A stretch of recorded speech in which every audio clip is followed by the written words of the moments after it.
Good evening everyone. आज का हमारा टॉपिक ट्रायंगल्स। आज हम थ्योरम करने लगे हैं अभी 7.1 ASA congruence rule. ASA means angle side angle. Two triangles, इसकी स्टेटमेंट है two triangles are congruent if two angles and the included side of one triangle are equal to two angles and the included side of other triangle. दो triangles congruent है अगर उनके दो angles और included side, मतलब जिस side के ऊपर वो दो एंगल बन रहे हैं वो वाली साइड्स दोनों ट्रायंगल्स की इक्वल है और एंगल्स भी इक्वल हैं दोनों, तो ट्रायंगल्स कॉन्ग्रुएंट होंगे। इसमें गिवन है टू ट्रायंगल्स, ट्रायंगल ABC और triangle DEF in which angle B is equal to angle E, angle C is equal to angle F and BC is equal to EF। तो हमने prove करना है कि triangle ABC is congruent to triangle DEF। इसको prove करने के लिए तीन केसेस हैं। फर्स्ट केस कि AB जो है वो DE के इक्वल है। दो ट्रायंगल्स ABC और DEF जिसमें angle B equal to angle E दिया हुआ है, angle C is equal to F और BC is equal to EF दिया हुआ है। अब तीन केसेस हो सकते हैं। एक तो ये हो सकता है कि जो इसकी तीसरी साइड, फर्स्ट साइड है AB और दूसरी ट्रायंगल की DE, कि ये दोनों या तो इक्वल है या AB DE से बड़ी है या AB DE से छोटी है। तीन केसेस हो सकते हैं ना। कोई भी दो लाइंस या तो बराबर होंगी या उसमें पहली बड़ी होगी या दूसरी बड़ी होगी। तीन केसेस हो सकते हैं। तो पहला हम केस ले रहे हैं कि दोनों साइड्स जो है वो बराबर हैं। अगर AB और DE बराबर हैं तो और angle B equal to angle E given है और BC इक्वल टू EF भी गिवन है, तो ट्रायंगल्स कॉन्ग्रुएंट हैं बाय SAS।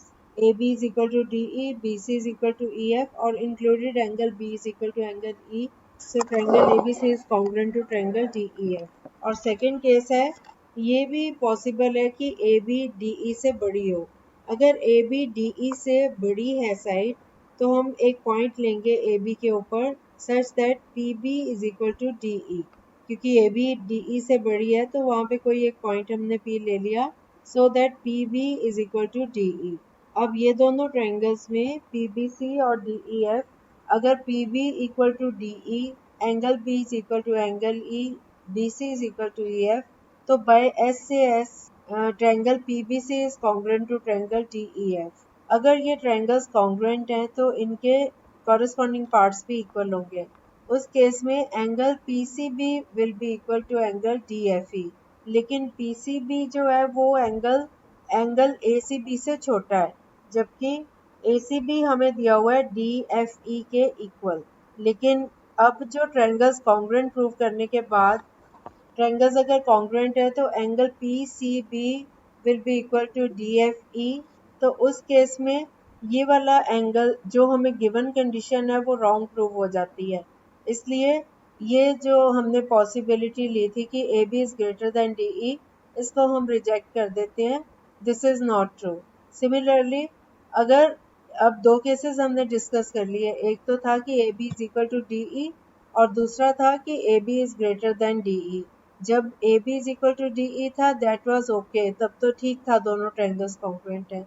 अब अगर AB DE से बड़ा है तो उस केस में हमने अब प्रूव कर दिया कि ये दोनों ट्रायंगल्स कॉन्ग्रुएंट नहीं हो सकती।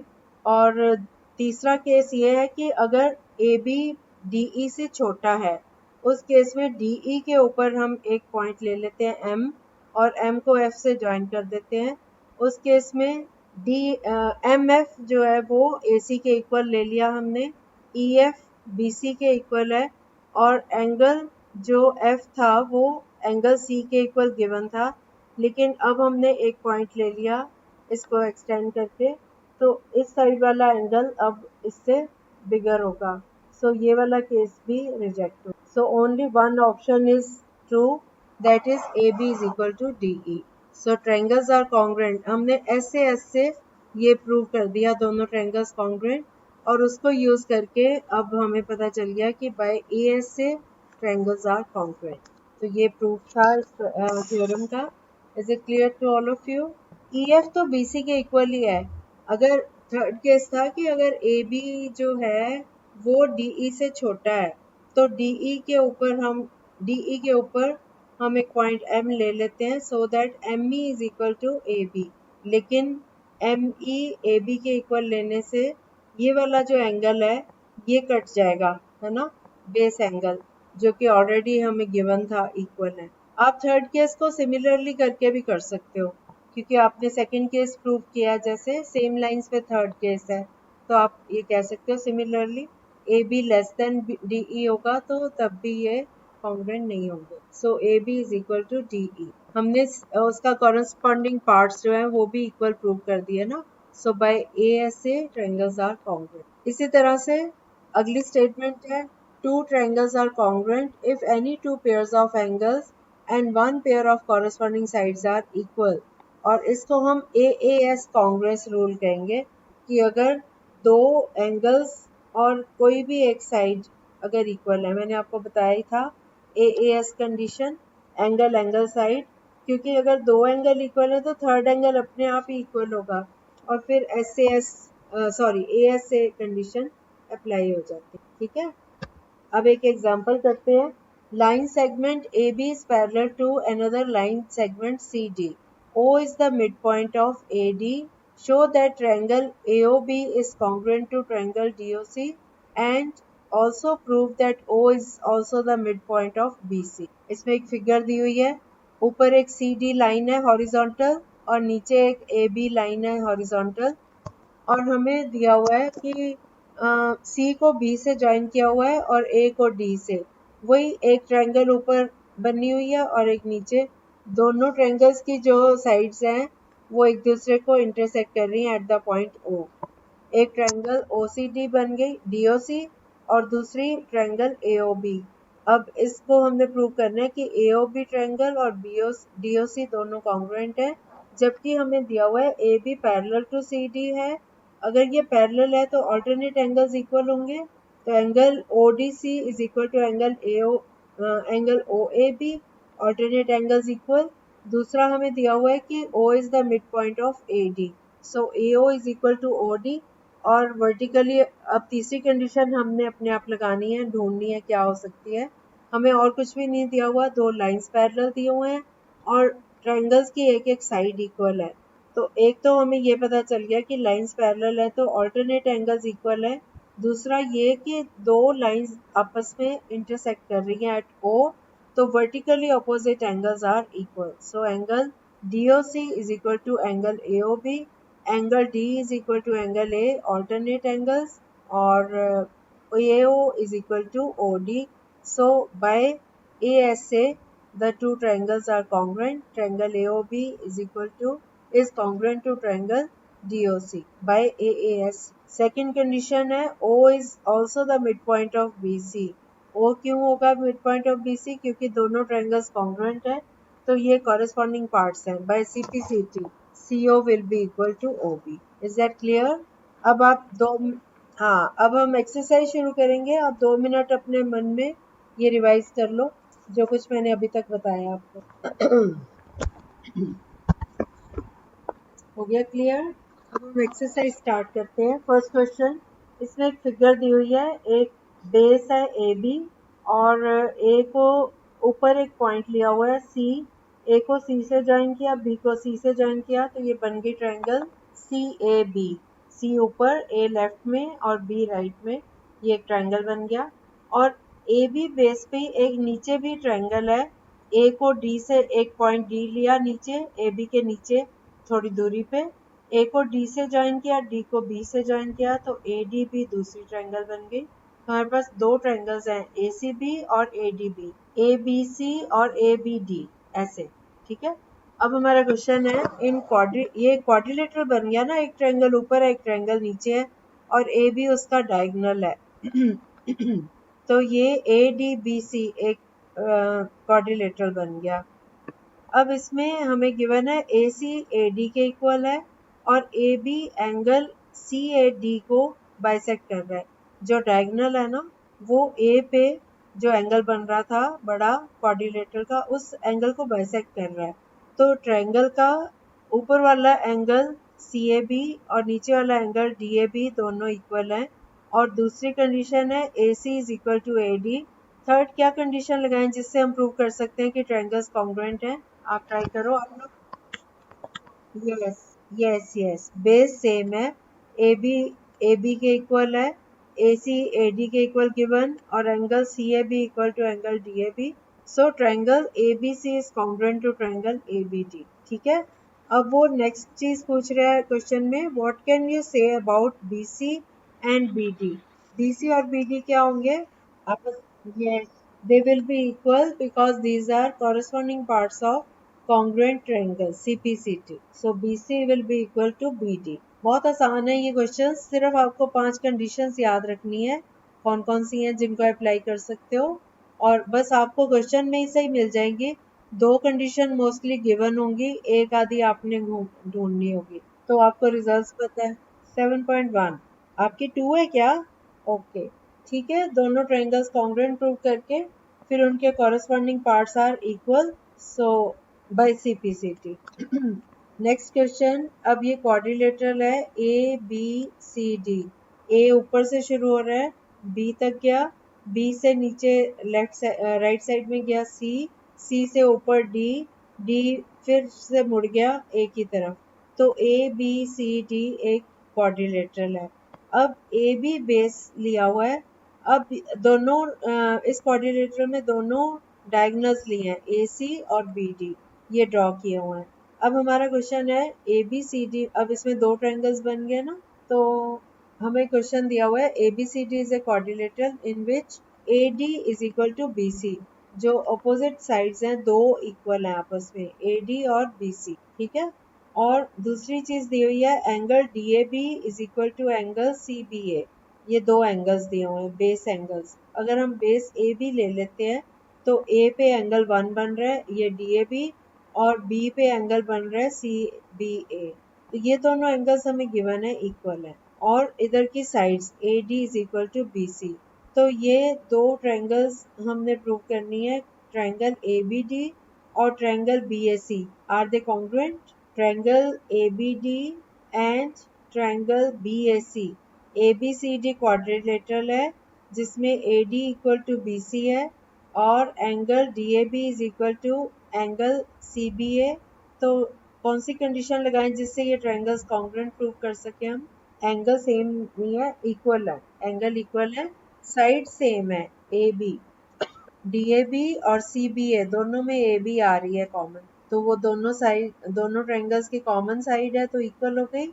Angle D A B equal to angle C B A और A D is equal to B C, so triangles are congruent. अब इन्होंने पूछा है कि is B D is equal to A C, B D और A C equal होंगे, C P C T से हो जाएंगे। यस, बाकी बच्चों को समझ आ रहा है? तो B D is equal to A C हो गया। और एक चीज और पूछी है, angle A B D is equal to angle B A C, ये होगा कि नहीं? Is angle A B D equal to angle B A C? Triangle है D A B, A B D और बी ए सी, दोनों triangles हमने congruent prove कर दी, तो उनके एंगल भी तो सेम होंगे, ये भी सीपीसीटी होगा। Angle A B D is equal to angle B A C, अभी हमने प्रूव किया है ना, triangle A B D is congruent to triangle B A C, तो एंगल ए बी डी और एंगल बी ए सी भी तो equal होंगे, कॉरेस्पॉन्डिंग है, बिल्कुल है। देखो, कोई भी 2 ट्रायंगल्स को कॉन्ग्रुएंट प्रूव करते हैं हम, 3 कंडीशंस हमें चाहिए होती है, मिनिमम 3 कंडीशन चाहिए, लेकिन कॉन्ग्रुएंट वो तभी होगी अगर 6 की 6 पार्ट सेम होंगे। अगर हमने 3 जो कंडीशंस लगा ली, इनमें से कोई भी, पांचों में से कोई भी, अगर वो वैलिड है तो ट्रायंगल्स कॉन्ग्रुएंट है। अगर कॉन्ग्रुएंट हमने प्रूव कर दी तो उनके तीनों एंगल्स और तीनों साइड्स आपस में सेम होंगे, दैट इज बाकी के जो पार्ट है हम उनको कह देते हैं yes, because these are corresponding parts of congruent triangles. Triangles तभी कॉन्ग्रुएंट होगी जब उनकी तीनों साइड्स और तीनों एंगल्स इक्वल हों। हम प्रूव करना चाहते हैं तो उसके लिए ये 5 कंडीशन में से कोई भी एक अगर अप्लाई हो रही है तो हम यस कर देते हैं, यस ट्रायंगल्स कॉन्ग्रुएंट है। ठीक है, इज इट क्लियर नाउ? बेटा किसी को अगर नहीं समझ आ रहा पूछ सकते हो, सबको आ रहा है? नेक्स्ट क्वेश्चन, इस फिगर में ऊपर एक स्ट्रेट लाइन है हॉरिजॉन्टल बी सी, और बी से एक परपेंडिकुलर जा रहा है नीचे ए डी। जो बी है वो ए के साथ मिल रहा है, बी सी जैसे राइट साइड पे जा रहा है, बी सी सीधी लाइन गई है और बी से एक परपेंडिकुलर आया नीचे ए पे, और ए से लेफ्ट की तरफ मुड़ गया डी तक। अब डी को सी से ज्वाइन कर दिया। ठीक है, तो ये हमारे पास 2 ट्रायंगल्स आ गई BOC और AOD। समझ गए फिगर? दो लाइंस है पैरेलल, BC और DA। पैरेलल तो नहीं बताया इन्होंने बताया एक हॉरिजॉन्टल लाइन है BC और नीचे AD, ठीक है, DA। A जो है वो B से जॉइंड है और B पे भी 90 डिग्री का एंगल बन रहा है, A पे भी 90 डिग्री का एंगल बन रहा है, और BC जो है वो AD के इक्वल गिवन है। और दूसरी चीज हमें दी हुई है, हाँ बस ये दो चीजें दी हुई हैं कि angle B is equal to angle A is equal to 90 degrees क्योंकि परपेंडिकुलर है, और BC is equal to AD। और ये दोनों लाइंस, दोनों ट्रायंगल्स की एक साइड जो है वो दूसरी ट्रायंगल की एक साइड को इंटरसेक्ट कर रही है एट O। तो ये दोनों ट्रायंगल्स आपस में दो साइड्स इनकी आपस में इंटरसेक्ट कर रही है ना O पे। तो angle BOC will be equal to angle AOD, vertically opposite angles, और BC is equal to AD और angle B is equal to angle A। तो कौन सी कंडीशन लग रही है ये? Angle angle side O, angle O is equal to O, BOC is equal to DOA, angle B is equal to angle A और BC is equal to DA। तो by AAS these two triangles are congruent।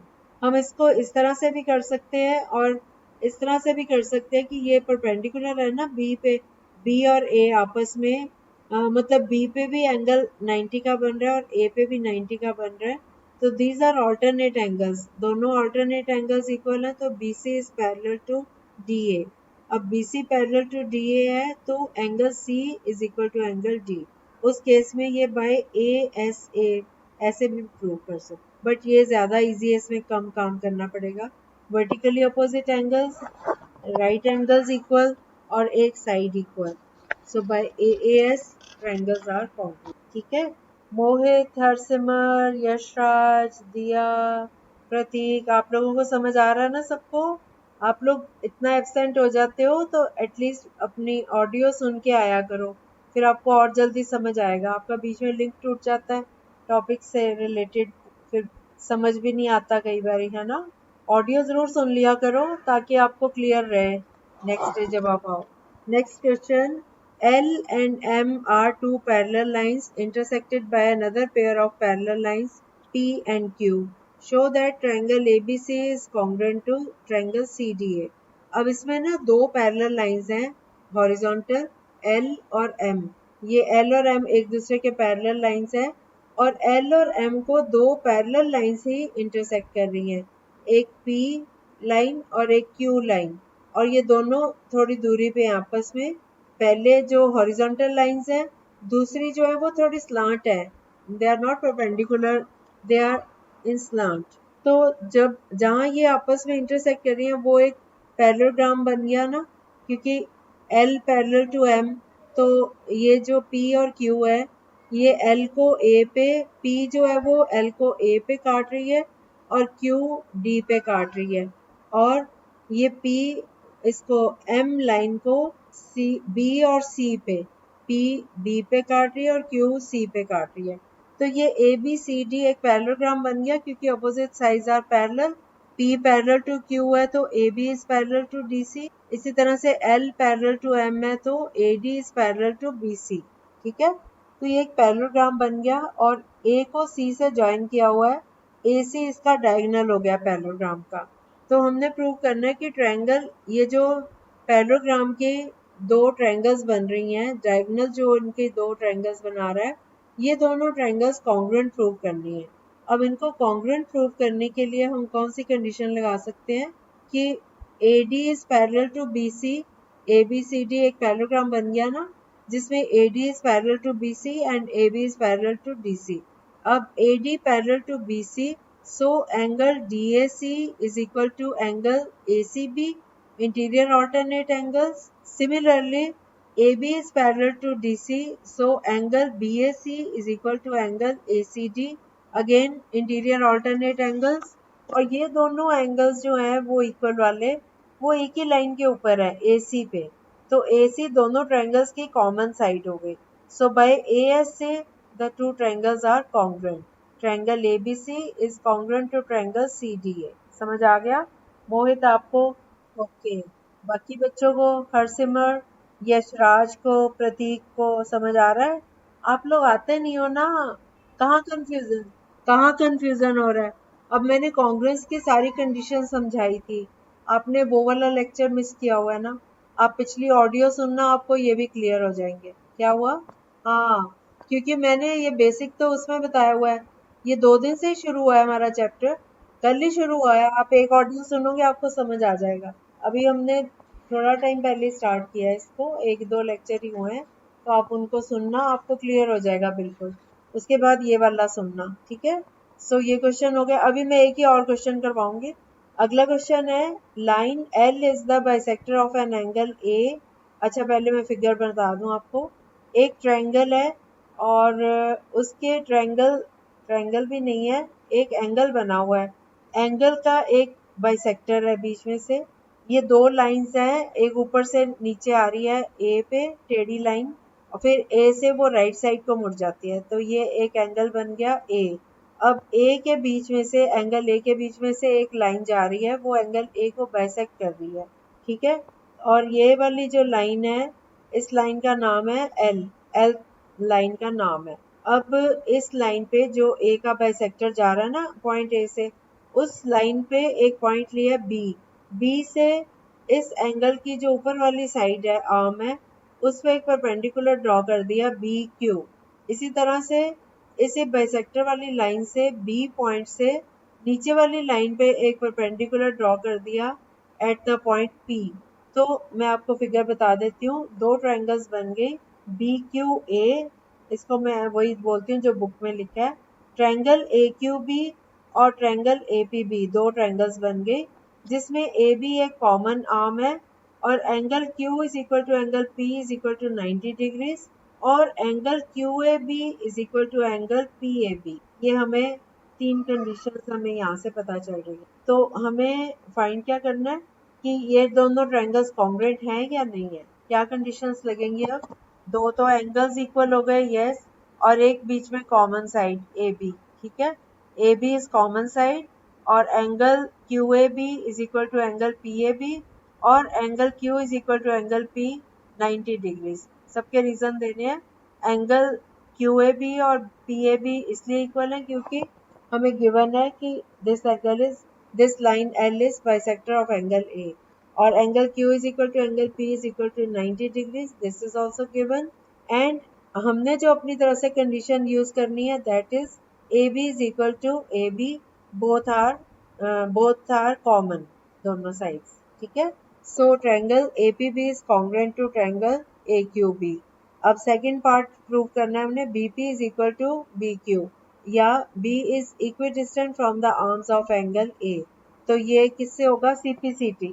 BP is equal to BQ, these are corresponding parts of congruent triangles। So ये दोनों भी equal हो जाएंगे, ठीक है? अब आगे करवा दूं? अभी टाइम तो पड़ा हुआ है, करवा दूं आगे, या इतना बहुत है? आप लोग रिकॉर्डिंग सुनना